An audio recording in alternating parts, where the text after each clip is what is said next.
கோவை மாவட்டம் வால்பாறை அருகே கவர்க்கல் மற்றும் வாட்டர் பால்ஸ் பகுதிகளில் நிலவிய அடர்ந்த மூடு பனியை ரசிக்க ஏராளமான சுற்றுலாப் பயணிகள் குவிந்து வருகின்றனர். சாலையோரங்களில் வாகனங்களை நிறுத்தி குடும்பத்தினருடன் ஆட்டம் பாட்டம் கொண்டாட்டத்துடன் இயற்கை அழகை கண்டு மகிழ்கின்றனர். மேகக்கூட்டங்கள் மலைப்பகுதிகளில் நகரும் காட்சியும் சுற்றுலா பயணிகளை வெகுவாக கவர்ந்துள்ளது.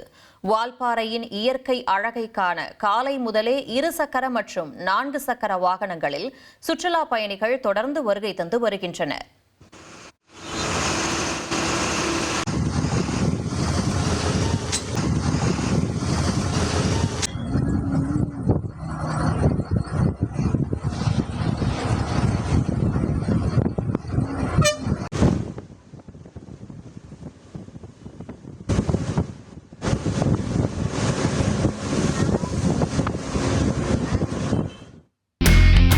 இனி செல்லும் இடமெல்லாம் செய்தி. தந்தை டிவியின் வாட்ஸ்அப் சேனலை ஃபாலோ பண்ணினா செல்ல இருக்கும் இடமெல்லாம் செய்தி. இதோ QR கோட் இப்பவே ஸ்கேன் பண்ணுங்க, ஃபாலோ பண்ணுங்க.